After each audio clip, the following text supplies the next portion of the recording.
समोरच्याला सांगतो हमें कोसना है तो हाथ ऊपर उठा के बोलतो, सामने वाले ये समझते कि दुआ मांगते हैं। अशा पद्धतीने विरोधक जे खोटे नाटे आरोप करतात, खोटा हल्ला चढवतात, दिवसभर खोटं बोलतात। अरे राज्यामध्ये दुष्काळ आहे, जिल्ह्यामध्ये दुष्काळ आहे, आपल्या तालुक्यामध्ये महाा दुष्काळ आहे। आपले ग्राम विकास मंत्री असून गावागावात पिण्याच्या पाण्याचे टँकर मागतायत, गावागावामध्ये विहीर अधिग्रहित करण्याचं डिमांड आपण करतोय। अशी परिस्थिती आपले आमदार मंत्री 5 वर्ष जलसंपदा मंत्री होते, काही काम केलं का? एखाद्या धरणाची उंची वाढवली, धरणग्रस्तांचे पैसे काढले? खरं सांगा, आवाज द्या, रोहित दादांना सांगा, सगळा झिरो बजेट मला पाहून पुढं व्हा। मी इकडचा पालकमंत्री, तिकडचा पालकमंत्री, मी काय करू आपल्यासाठी? अशी तारा आपली झालेली आहे। 30 वर्ष झाले त्याच तिकिटावर तोच खेळ चालला आहे। हे चित्र आपल्याला कुठेतरी बदलवण्याची वेळ आहे। म्हणून मी जाता जाता एकच सांगतो, ए खुदा तेरे अदालत में हमारी जमानत रखना, ए खुदा तेरे अदालत में हमारी जमानत रखना। हम रहे ना रहे, राष्ट्रवादी पवार साहब कुछ आने वाले को भैया भैया साहेब बोलताय, जिल्हाध्यक्ष बोलताय। यानंतर या कार्यक्रमाचं अध्यक्षस्थान आदरणीय रोहितदादा पवार यांनी स्वीकारावं अशी मी त्यांना विनंती करतो। टाळ्याच्या प्रचंड गजरात स्वागत करायचंय। डॉक्टर बाजीराव बंडानी जे बोलले त्याच्यासाठी माझा आभार आहे। आजच्या या सभेचे सन्माननीय अध्यक्ष आमदार रोहितदादा पवार साहेब ज्यांनी मार्गदर्शन केलं ते संजय दादा गरुड, आपले पक्षाचे निरीक्षक आदरणीय प्रसन्नजीत पाटील, या ठिकाणी दादा सोबत आलेले पालघरचे सन्माननीय आमदार सुनील भाऊ उसाळा, हबीब भाई, रवींद्र भाऊ परपे, डीके दादा, शिव देशमुख, या ठिकाणी उपस्थित कैलास भाऊ, अनिल भाऊ बोरा, युवक सरचिटणीस रमेश पाटील, जगू दादा पाटील, कैलास उपस्थित तालुक्याचे अध्यक्ष विलास भाऊ, उपस्थित सर्व ज्येष्ठ क्षेत्र कार्यकर्ते बंधूंनो, खरं म्हणजे 4:30 दादा या ठिकाणी येणार होते, परंतु रस्त्यात बऱ्याचशा गावकऱ्यांनी थांबवलं। दादांवर प्रेम जनतेचं असल्याकारणाने थांबावं लागलं, काही निवेदन स्वीकारले। दादा जामनेर तालुका असा आहे की या देशाचे नेते माननीय शरदचंद्र पवार साहेब यांचा प्रेम करण्याचा तालुका आहे। शेतकरी दिंडी 1980 साली ज्यावेळेस निघाली त्यावेळेस शेतकरी दिंडी जामनेर म्हणून गेली आणि असंख्य कार्यकर्ते साहेबांसोबत पायी त्या ठिकाणी गेले। कपाशीला भाव मिळावा त्यावेळेस 250 रुपये भाव होता, साहेबांनी 500 रुपये भाव मागितला होता। प्रचंड प्रमाणात या जनतेने त्यावेळेस प्रतिसाद दिला आणि तेव्हापासून पवार साहेबांचं प्रेम या जामनेर तालुक्यावर आहे। पवार साहेबांचे आशीर्वाद आमच्यावर आहे। खरं संस्कार पवार साहेबांचे असल्याकारणाने संघटना मजबूत या तालुक्यात आम्ही करण्याचा प्रयत्न केलाय। यश अपयश बाजूला ठेवतो, परंतु जे यशस्वी झाले त्यांनी कपाशीला 7,000 रुपये भाव देऊ म्हणून उपोषण केलं। सत्ता आल्यावरती आपल्याला विसरले, ही देखील वस्तुस्थिती आहे। आज कपाशीच्या संदर्भात सरदार कंपनीचं फर्टिलायझर या तालुक्यात आलं, असंख्य लोकांच्या कपाशा त्यावेळेस नासधूस झाल्या, त्याला नुकसान भरपाई राज्य सरकारने अजूनही दिली नाही। जलसंपदा मंत्री असताना प्रत्यक्षात या जळगाव जिल्ह्यामध्ये अनेक प्रकल्प उभे राहतील, अपूर्ण प्रकल्प पाडळसारखे पूर्ण होतील अशी अपेक्षा होती, परंतु या ठिकाणी जलसंपदा मंत्र्यांना वेळ मिळाला नाही। अनेक जिल्ह्याचे पालकमंत्री ते झाले, राज्याचे सत्ता मिळवणं, आमदार फोडण्यात ते मग्न होते, ही वस्तुस्थिती आहे। परंतु आज जळगाव जिल्ह्याकडे या जामनेर तालुक्याकडे फार दुर्लक्ष झालंय। दादा आपण या ठिकाणी आलात, असंख्य तरुण आपल्याकडे आशेने पाहतायत की आज जामनेर तालुका राष्ट्रवादीमध्ये कसा होईल या दृष्टीने प्रयत्न करण्याकरता विशेष लक्ष या जामनेर तालुक्यात द्यावं लागेल। यांच्या समस्या सोडवण्याकरता डीके दादा असतील, संजय दादा असतील, दगडू दादा असतील यांची एकत्र मिटिंग घेऊन या तालुक्याच्या समस्या सोडून परत एकदा हा तालुका राष्ट्रवादीमध्ये कसा करता येईल या दृष्टीने आपण प्रयत्न करूया। आम्ही विनंती करायला लावलाय की या देशाचे नेते माननीय शरदचंद्र पवार साहेब यांची सभा, स्वाभिमानी सभा 5 तारखेला 2 वाजता सागर पार्कला आहे।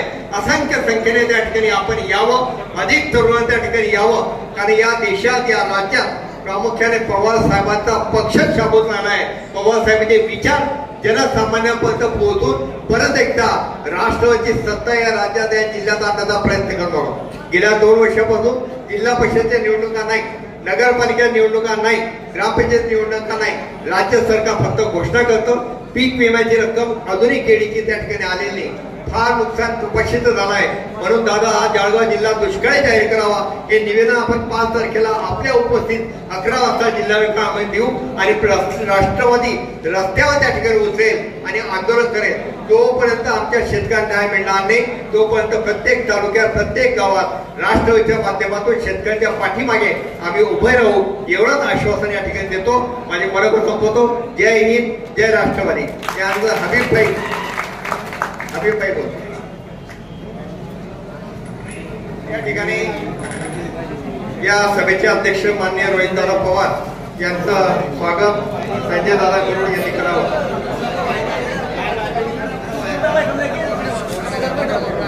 आमदार सुनील भाऊ मुसारा यांचं स्वागत किशोरराव पवार करावं.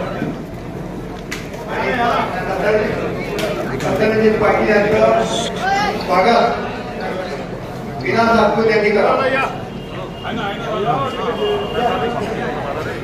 अल्पसंख्याक आघाडीचे प्रदेश अध्यक्ष हबीब भाई या स्वाभिमान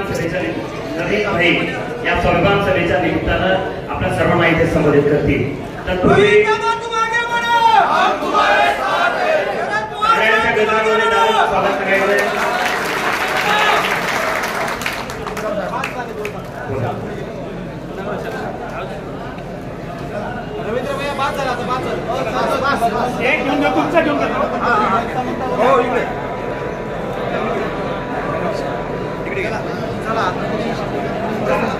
सर्व आलेल्या प्रदेशच्या कार्यकर्त्यांचं, प्रदेशून आलेल्या सर्व नेत्यांचं जामनेर तालुका राष्ट्रवादी काँग्रेस पक्षाच्या वतीनं आपण इथे सहज स्वागत करूया.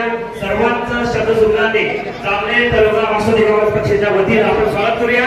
एकदा प्रचंड टाळ्यांच्या कडकडाटामध्ये आदरणीय रोहितदादा पवारांचं आणि आपल्या सर्वांचा आपण सत्कार करूया. स्वाभिमान सभेच्या निमित्तानं आता आपल्याला संबोधित करतील प्रदेश अल्पसंख्याक आघाडीचे हबीब भाई.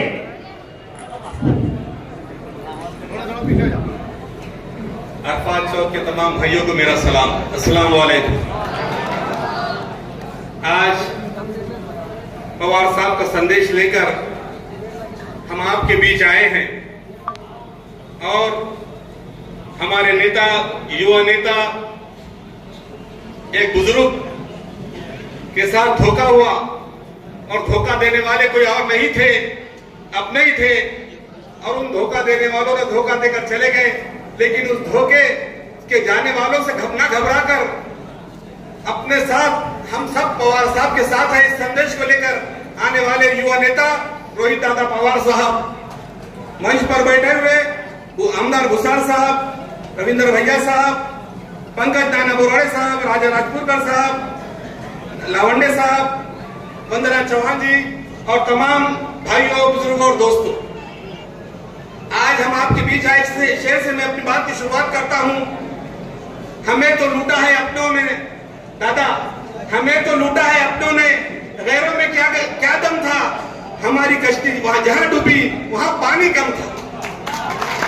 ये जो राष्ट्रवादी कांग्रेस पार्टी को एक खेत लगाया, फोड़ा है, उन लोगों ने जो अपने थे, जिन पर भरोसा किया जा सकता था, जिनको दादा कहा जाता था, और एक एतमाद के साथ उन पर भरोसा करके लोगों ने वोट दिया राष्ट्रवादी कांग्रेस पार्टी को. लेकिन आज ऐसे हालात है कि वही चले गए यहां से जिनकी इज्जत और जिनका मुकाम था. लेकिन आज उस मिशन को हमारे युवा नेता आदरणीय रोहित दादा पवार ने संभाला है. पवार साहब के विचार सेकुलरिज्म के विचार है. ये फिरका परस्ती का जमाना है जहां पर कई लोगों को, अपने समाज को डराया जा रहा, धमकाया जा रहा और कहा कि घर वापसी की बात की जा रही. कई मसाइल लेकर आए हैं.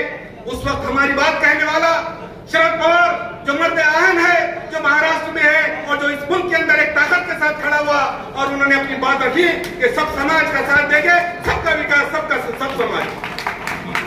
लेकिन बीजेपी से ये देखा नहीं गया और उन्होंने एक मिशन चलाकर पहले शिवसेना को फोड़ा, उसके बाद कुछ ईडी का धाक बताकर और कुछ दूसरे बार ईडी और सीबीआई का धाक बताकर राष्ट्रवादी कांग्रेस को फोड़ा. राष्ट्रवादी के नेता कई मर्तबा सूरत को गए और आए. हमारे भूर साहब यहाँ मौजूद है. मेरे भाइयों, उसी बात पर उन्होंने एक पार्टी को फोड़कर 40 आमदार अजीत दादा के साथ किए, लेकिन उस मिशन को पवार साहब नहीं डगमगाए। बहुत से लालू दिए गए, तुमको उन पर पंतप्रधान बनाते और ये देते और वो देते और तुम्हारा ये मुकाम देते, लेकिन पवार साहब ने उसको इनकार किया और कहा कि मैं इसको जूती के नाम पर रखता हूं, मुझे कोई नहीं चाहिए, मैं इस मुल्क के अंदर सेकुलरिज्म को साथ दूंगा और हक का साथ दूंगा और उन गरीब और निचले तबके को और समाज के वो तबके को साथ दूंगा जो पिछड़ा हुआ तबका है, जो लोगों की जो है तो मदद से और पार्टी की मदद से दूर है, मैं उनके साथ रहूंगा।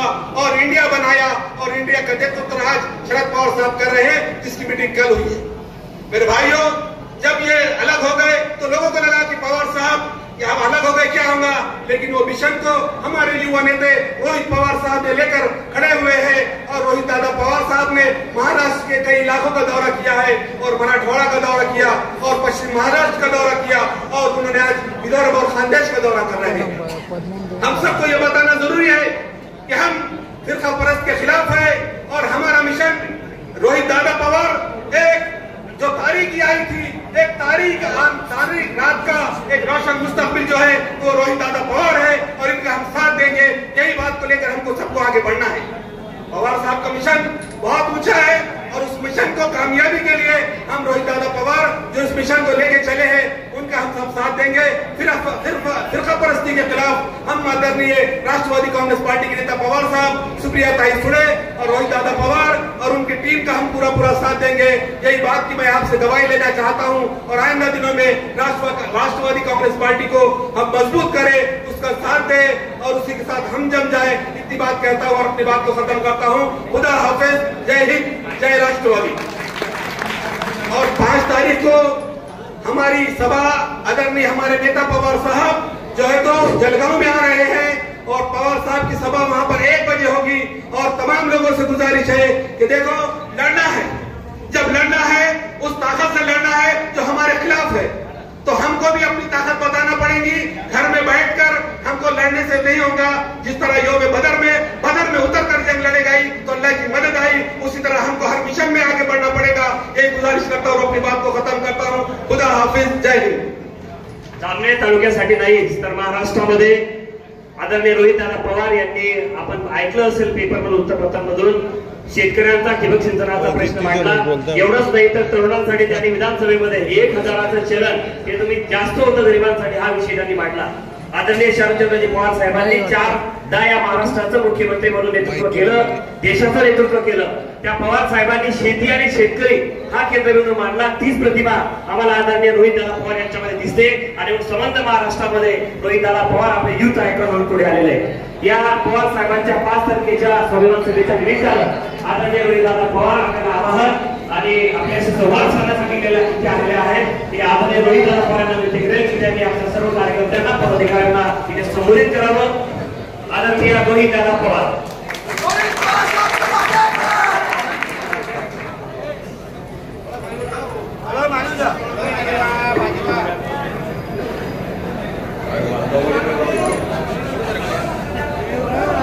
एकतर तुमच्या सर्वांबरोबर संवाद साधण्यासाठी इथं आम्हाला 5 वाजता यायचं होतं, पण 5ला न येता 8ला येऊन सुद्धा तुम्ही एवढ्या मोठ्या उत्साहात आणि संख्येमध्ये इथं आलात, त्यासाठी मी मनापासून आपल्या सर्वांचा आभार व्यक्त करतो। उशिरा आलो त्यासाठी दिलगिरी व्यक्त करतो, पण जबरदस्त उत्साह, सोपं नाही। 3 तास उशिरा येऊन सुद्धा एवढ्या मोठ्या संख्येने आणि नुसतं येऊन भाषण ऐकण्यासाठी नाही, पण खऱ्या अर्थाने या सभेमध्ये आपण सर्वजण सहभागी झाला आहात, हे खरंच अभिमानाची आणि आनंदाची गोष्ट आहे। इथं पाचोरा आणि जामनेर या दोन्ही तालुक्याचे पदाधिकारी आणि कार्यकर्ते उपस्थित आहेत आणि आज इथं पदाधिकारी आढावा बैठकीसाठी उपस्थित असणारे आणि ज्यांनी आपल्या सर्वांना मार्गदर्शन केलं असे रवींद्र भैया पाटील, तसंच सुनील भाऊ भुसारा, जे आदरणीय पवार साहेबांचे एकनिष्ठ राहिले, विचाराला एकनिष्ठ राहिले आणि आमदार म्हणून आमच्या बरोबर लोकात जाऊन लोकांची चर्चा करून आपला विचार काय हे प्रामाणिकपणे सुनीलराव भुसारा हे अख्ख्या महाराष्ट्रामध्ये त्या ठिकाणी सांगत आहेत. तसंच संजय दादा गरुड तसंच इथं उपस्थित होते, पण पुढच्या कार्यक्रमाला उशीर होत होता म्हणून पुढे गेले. असे जयदेव अण्णा गायकवाड, तसंच या परिसरामध्ये संजय रावांबरोबर तसंच आदरणीय पवार साहेबांबरोबर भक्कमपणे राहणारे, खऱ्या अर्थाने लोकात जाऊन लोकांशी संवाद साधून लोकांचे प्रश्न सोडवणारे संजय राव ज्या पद्धतीने एकनिष्ठ आहेत तसे विचाराला आणि आदरणीय पवार साहेबांना एकनिष्ठ असणारे आपल्या या परिसरातले नेते डी.के. दादा पाटील,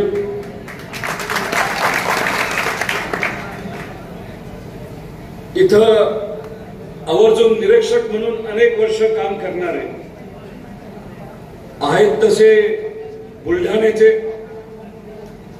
पण इथं आपल्यात राहून आपल्या विचाराचे लोकप्रतिनिधी इथं कसे निवडून येतील यासाठी आदरणीय निरीक्षक पाटील साहेब प्रयत्न करतात, ते सुद्धा इथं उपस्थित आहेत. रविकांत भाऊ वरपे, राज राजापूरकर, दगडूदादा पाटील, राजेंद्र भाऊ पाटील, विकास भाऊ लवांडे, तसंच नाविदभाई सय्यद, उमेशराव पाटील, प्रसन्नजित भाऊ पाटील, अनिल भाऊ बोहरा, डॉक्टर मनोहरजी पाटील, विलासराव राजपूत, किशोर भाऊ पाटील, तसंच मेत्रेताई, वंदनाताई चौधरी, नाना पाटील, कैलास भाऊ पाटील, प्रशांत भाऊ पाटील, बाजीराव भाऊ असतील, विश्वजित भैया असतील, प्रशांतराव असतील, उपस्थित सर्वच पदाधिकारी, मान्यवर कार्यकर्ते, पत्रकार व विचाराला आणि आदरणीय पवार साहेबांना एकनिष्ठ असणारे इथं उपस्थित असणारे सर्व कार्यकर्ते, बंधू आणि भगिनींनो, खरं तर मला असं वाटत होतं सभा छोटी होती, कारण का आम्हीच सांगितलं होतं थोडीशी छोटी ठेवावी, पण पाचोरा आणि खऱ्या अर्थाने जामनेर तालुक्याची ही जर छोटी सभा असेल तर आदरणीय पवार साहेबांना आपण विनंती करू आणि पवार साहेबांची सभा या भागात लावू. मोठी सभा काय असते हे आपल्याला सर्वांना येत्या काळामध्ये दाखवून द्यायचं. आम्ही सर्व पदाधिकारी कार्यकर्ते आदरणीय पवार साहेबांबरोबर आज संघर्ष करत आहोत. मला तुम्हा सर्वांना विचारायचंय की तुमच्या जीवनामध्ये तर संघर्ष आहेच ना. आज आई वडील आपले कमी शिकले असले तरी कष्ट करतात, स्वतःच्या शेतामध्ये काम करतात, दुसऱ्याच्या शेतामध्ये जाऊन काम करतात, शहरी भागामध्ये छोटा मोठा एखादा व्यवसाय करतात, एखाद्याच्या ट्रकवर ड्रायव्हर म्हणून काम करतात. कमी शिकला असले तरी संघर्ष करून आपली पुढची पिढी शिकली पाहिजे, शिक्षण मिळालं पाहिजे, ग्रॅज्युएट डबल ग्रॅज्युएट आपली पुढची पिढी झाली पाहिजे, यासाठी आपले पालक संघर्ष करतातच नाही. आपण सुद्धा शिकल्यानंतर चांगलं हाताला काम मिळालं पाहिजे, कुठेतरी नोकरी मिळाली पाहिजे, छोटा मोठा व्यवसाय आपल्याला चालू करता आला पाहिजे, यासाठी आपण सर्वजण संघर्ष करतोच. ज्या पद्धतीने तुम्ही सर्वजण, आपण सर्वजण आपल्या कुटुंबामध्ये आपल्या जीवनामध्ये संघर्ष करतो, तसाच एक संघर्ष असतो, त्याला आपण विचाराचा संघर्ष म्हणतो.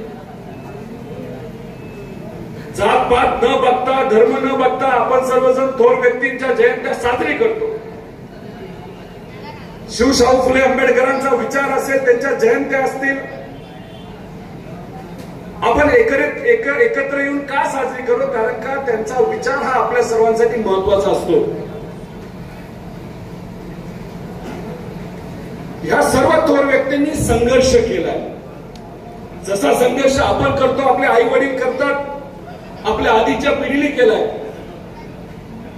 तसा संघर्ष या सर्व थोर व्यक्तींनी केला. म्हणून आज आपल्या सर्वांना संविधानाच्या माध्यमातून समान हक्क आहे. आज मुली शिकू शकतात. स्वराज्य काय आहे छत्रपती शिवाजी महाराजांनी आपल्या सर्वांना दाखवून दिलं. कर्मवीर भाऊराव अण्णा असतील, त्यांनी लोकांना दिशा दिली. अब्दुल कलाम असतील, साध्या छोट्या कुटुंबातून असलं तरी संघर्ष केल्यानंतर आपण या देशाचे प्रेसिडेंट म्हणू शकतो, हे त्यांनी दाखवून दिलं ना. आणि यांच्याकडनंच आपण प्रेरणा घ्यायचं असतो. आणि हा जो विचाराचा संघर्ष आहे, आज तसाच आपल्या सर्वांना करावा लागतोय. तुम्ही म्हणाल याने काय फरक पडतो? फरक पडतो कारण का आज खऱ्या अर्थाने आपण आपल्या राज्यामध्ये आपल्या सर्वांच्या भवितव्यासाठी आज संघर्ष करतोय. आणि तुमच्या मतदारसंघामध्ये गेले 30 वर्ष तुम्ही सर्वजण संघर्ष करत आहात. आज जर तुम्ही बघितलं तर आदरणीय पवार साहेब असतील, नाही तर आमच्यासारखे पदाधिकारी कार्यकर्ते असतील, आमदार असतील, यांना सत्तेत जाण्याची संधी होती का नव्हती? होती का नव्हती सांगा? आज आम्ही एका गटाबरोबर जाऊन भाजप बरोबर सत्तेत जाऊ शकलो असतो का नसतो? एखादं पद मिळालं असतं, आपल्या एखाद्या फॅक्टरीला मदत झाली असते, व्यक्तिगत कामं आपली झाली असती. पण ह्या सगळ्या सुख सुविधा असताना सुद्धा आपण विचाराला गद्दारी केली नाही. आपण संघर्षाची भूमिका घेतली.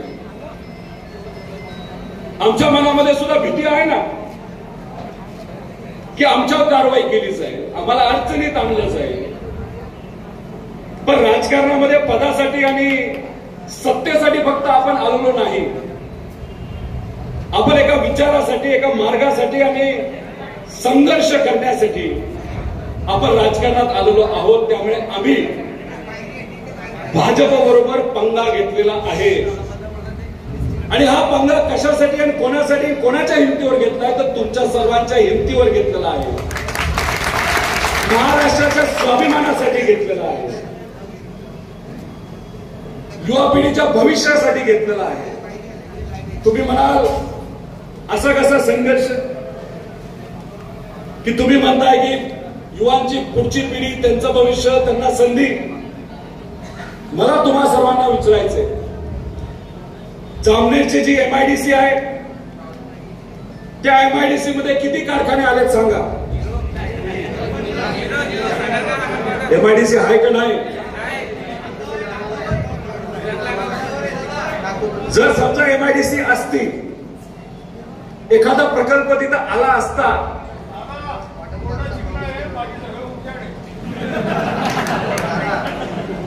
तर त्या MIDC मध्ये एखादी टेक्सटाईल पार्क, एखादं जर आपल्याला कॉटन क्षेत्रामध्ये नाही तर कापूस क्षेत्रामध्ये एखादा व्यवसाय चालू शकलो असतो, तर तिथं कोण काम केलं असतं? कोणाला हाताला काम मिळालं असतं सांगा? श्रीमंताच्या पोराला काम मिळालं असतं का सामान्य कुटुंबातल्या मुला मुलींना काम मिळालं असतं? आज शेतीवर आपण सर्वजण अवलंबून आहे. आज आपण सर्वजण कष्ट करत, तुमच्याकडे अनेक लोक छोटे मोठे ट्रान्सपोर्टचे व्यवसाय करतात. कुठेतरी फळं विकतो, कुठेतरी काय जे जमेल ते आपण करत असतो. पण आपल्या कुटुंबाची काळजी आपण घेत असतो. पण आपल्या या MIDC मध्ये जर कारखाने आले असते तर त्याचा नक्कीच फायदा हा आपल्या या भागामध्ये राहणारा जो युवा वर्ग आहे, जो आज कामाच्या शोधासाठी जळगाव शहरामध्ये जातो, पुण्यामध्ये जातो, मुंबईत जातो, छत्रपती संभाजीनगर, औरंगाबाद मध्ये जातो, आणि तिथं आपल्याला काम कसं मिळेल याचा ते प्रयत्न करत असतात. तशीच गोष्ट आज महाराष्ट्राच्या हक्काचे जे प्रोजेक्ट आहेत, जे आपल्या राज्यासाठी अतिशय महत्वाचे आहेत, पण ते आपल्या राज्यामध्ये न येता आपल्या राज्यातून बाहेर जाऊन दुसऱ्या राज्यामध्ये त्यांच्या इलेक्शनसाठी, म्हणजे गुजरातच्या इलेक्शनच्या काळामध्ये हे सगळे प्रोजेक्ट तिथे जातात. मग मराठी माणसांनी काय करायचं?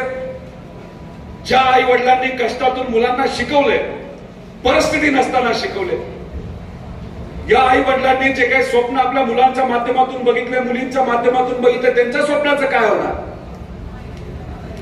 म्हणून आमच्या सगळ्यांचं मत आहे की ही जी आपली सर्वांची अस्मिता आहे, महाराष्ट्राची अस्मिता आहे, युवांची जी पुढची पिढी, त्यांना हाताला जे काम मिळालं पाहिजे, त्यासाठी आज महाराष्ट्रामध्ये कुठेही प्रयत्न केले जात नाहीत. आज शेतकऱ्याची काय परिस्थिती हो?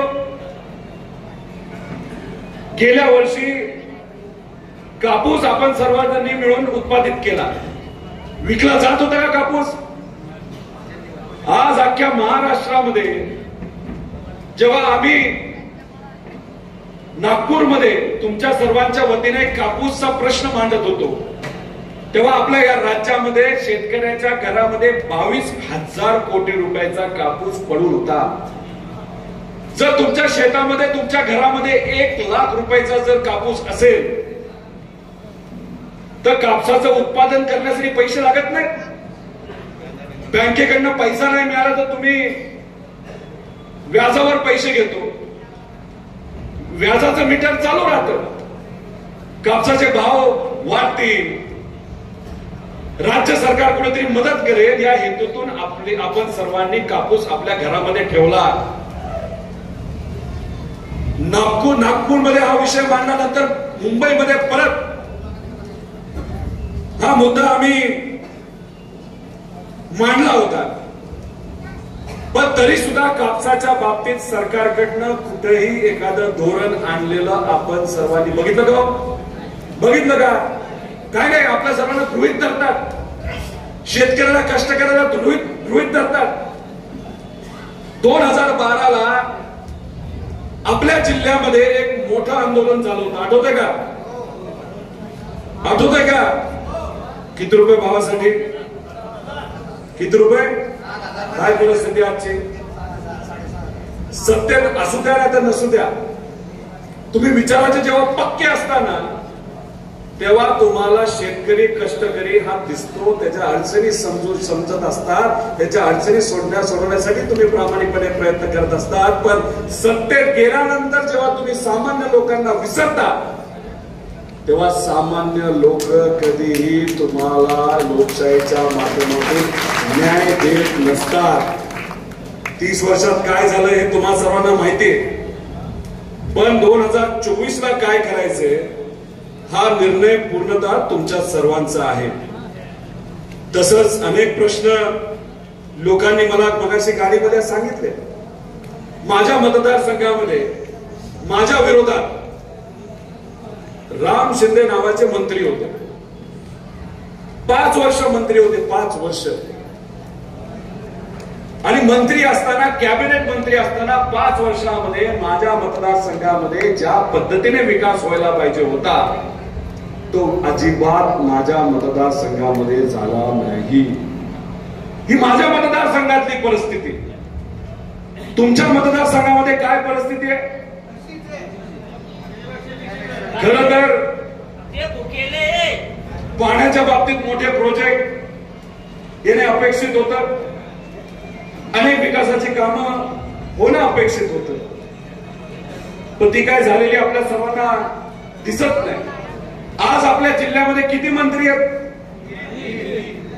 आता पूर्वी भाजपची सत्ता असताना एकच मंत्री असेल, मग त्यानंतर जेव्हा शिंदे गट फुटला,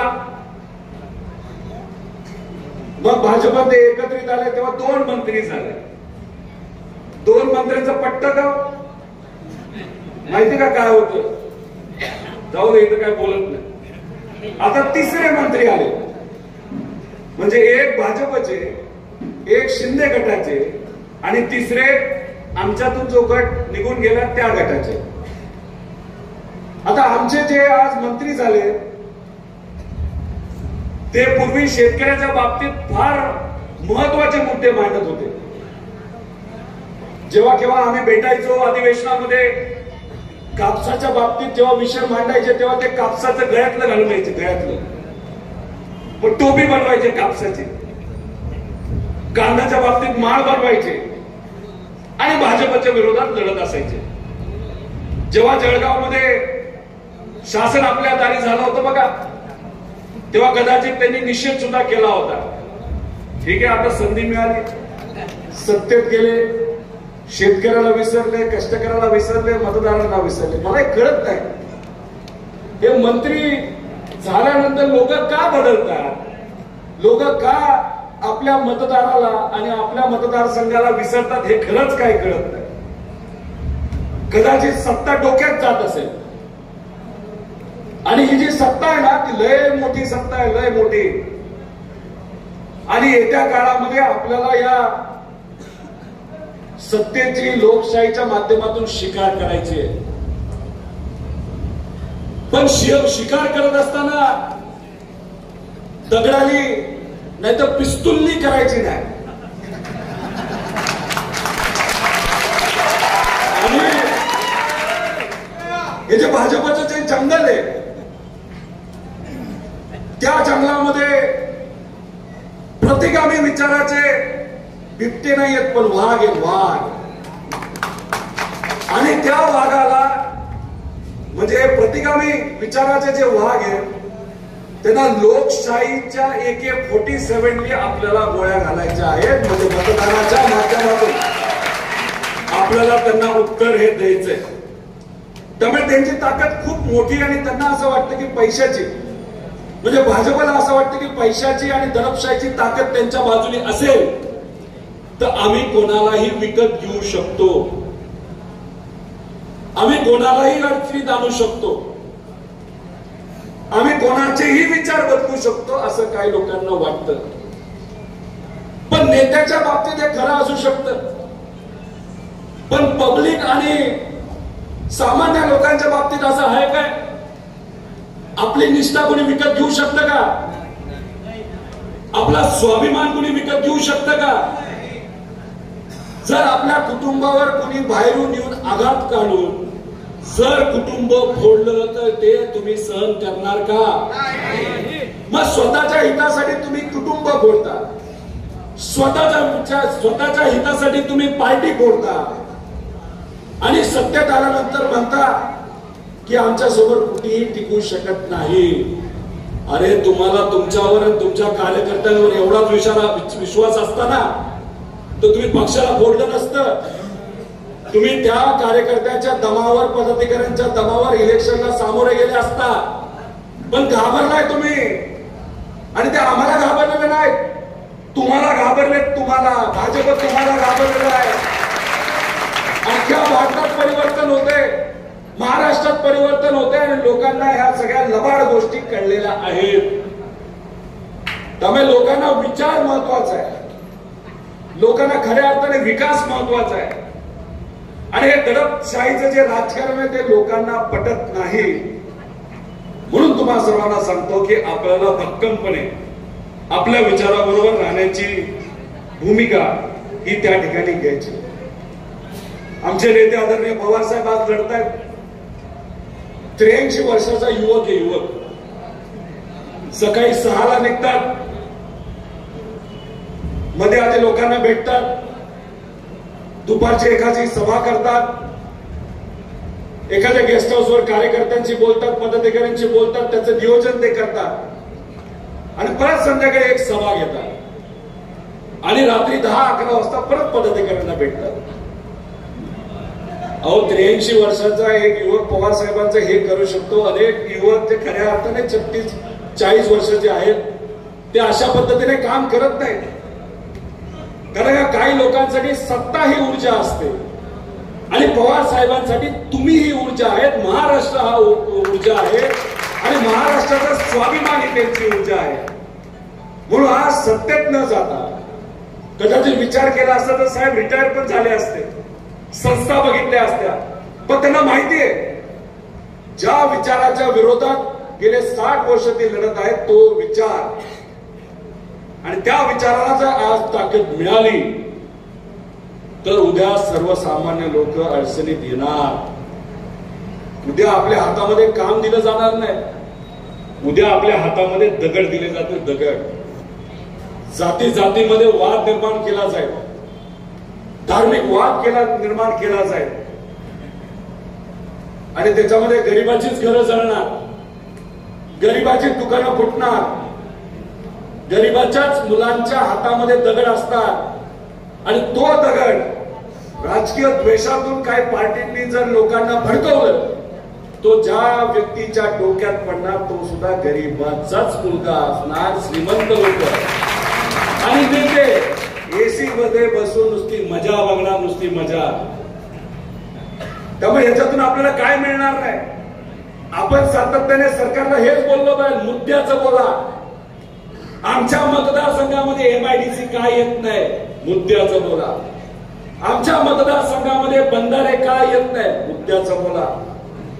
आमच्या मतदारसंघामध्ये कसले ते बंधारे असं हवा बघला फुटतात ते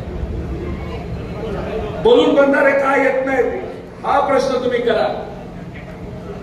आज तुम्ही मला सांगा, आपल्या या जिल्ह्यामध्ये तुमच्या तालुक्यामध्ये पावसाची काय परिस्थिती हो? आहे का पाऊस? 20-30% पाऊस या भागामध्ये झालेला नाही. आता विमा आपण सर्वांनी घेतला. 21 दिवस पाऊस आहे का? 21 दिवस जर पाऊस आला नसेल तर तुम्ही विमा जर घेतला असेल तर तुम्हाला 25% रक्कम लगेच तुमच्या अकाउंटला देण्याची जबाबदारी तिथं असणाऱ्या विमा कंपनीची आणि सरकारची. आलेत का पैसे तुमच्याकडे? मग का याबद्दल बैठका होत नाही? का याच्याबद्दल चर्चा होत नाही? अहो 3 मंत्री आहेत ना आपल्या जिल्ह्याला. का तिन्ही मंत्र्यांचं तोंड तिन्ही दिशेने आहेत? अहो आमचं तोंड आमच्या भविष्याच्या दिशेने आहे, पण आम्हाला सरकारकडनं काहीतरी मदत मिळाली पाहिजे ना. आज पाऊस न येण्यासाठी काय पब्लिक जबाबदार आहे का? पण आम्ही विमा घेतला असेल तर 25% रक्कम आमच्या हातामध्ये आज पाहिजे ना आम्हाला. आज पिकाची काय परिस्थिती आहे? आज तूर जळली, उडीद जळलाय, सोयाबीन जळलेलं आहे, मक्याची परिस्थिती वाईट आहे, कपाशीची परिस्थिती वाईट आहे. पण सरकारने याच्याबद्दल काय धोरणात्मक निर्णय घेतला? अजिबात नाही, चर्चाच नाही. काय पडलं नाही हो त्यांना तुमच्याबद्दल, लोकांबद्दल काय पडलं नाही. त्यांना काय करायचंय? शासन आपल्या दारी 8 ते 10 कोटी रुपये खर्च करतात. 8 ते 10 कोटी रुपये. ज्या योजना तुमच्या घरापर्यंत सरकारने पोहोचवल्या पाहिजे त्या तुमच्या घरापर्यंत न पोहोचवता एका जिल्ह्याच्या ठिकाणी लोकांना बोलावलं जातं आणि तिथं कागद हातामध्ये दिला जातो. येण्या जाण्याचा खर्च असेल, जेवायला कधी मिळत नाही. काय व्हिडिओ तुमच्या भागातले आम्ही सर्वांनी बघितलेले. अक्षरशः सामान्य लोकांची चेष्टा चालली, चेष्टा. जी योजना तुमच्या हक्काची तुमच्या घरी दिली पाहिजे त्याचा एक तमाशा जिल्ह्याच्या प्रमुख ठिकाणी केला जातो. अरे एखाद्या गरीब महिलेला तिथं जर पेन्शन मिळत असेल, 1000-2000 रुपये जर मिळत असतील, 1200 रुपये मिळत असेल, त्याच्यावर त्याचं घर चालत नाही, औषधाचा खर्च निघतो. एखाद्या महिलेला पती नसेल, एकटी असेल, त्या पैशातून तिचं घर चालतं. 4 पैसे हातामध्ये आल्यानंतर काहीतरी भात घेऊ शकतात, काहीतरी घर चालू शकतं. 2-2 महिने तुम्ही त्यांना लाभ मिळत येत नाही का? अरे मुख्यमंत्री आले पाहिजे, उपमुख्यमंत्री आले पाहिजे, तमाशा झाला पाहिजे, मोठा आवाज झाला पाहिजे, गर्दी आली असं दाखवलं पाहिजे. अरे म्हणून शेवटचा नेता बोलता बोलता 50% लोक कधी निघून जातात हे सुद्धा यांच्या सभेमध्ये कळत नाही. अशी यांची परिस्थिती आहे. बरोबर आज आदरणीय पवार साहेब तुमच्या सर्वांच्या हितासाठी लढत आहेत आणि आपल्याला सुद्धा तिथं लढायचंय. अनेक विषय, अनेक गोष्टी आहेत. त्याच्याच बरोबर कपाशीच्या बाबतीत तुम्हाला माहिती आहे की जेव्हा कपाशीचे भाव लय भारी होते, तुम्हाला सर्वांना फायदा होणार होता, तेव्हा ऑस्ट्रेलियातून कपाशी आणली होती. कांद्याचे भाव वर वाढायला लागले तेव्हा एक्सपोर्ट ड्युटी वाढवली, तिथं वाटोळं झालं. त्याच्याच बरोबर जेव्हा रेट 2 रुपयाला होते तेव्हा कुणी सरकारने त्याच्यामध्ये लक्ष घातलं नाही. आणि मग अशा दृष्टिकोनातून सामान्य लोकांना कुठेतरी विश्वासात न घेता हे सरकार तिथं चालू आहे. आणि आम्ही जेव्हा मुद्दा मांडतो, आम्ही खर्चाच्या बाबतीत बोलतो, आम्ही अधिवेशनामध्ये काय मुद्दा मांडतो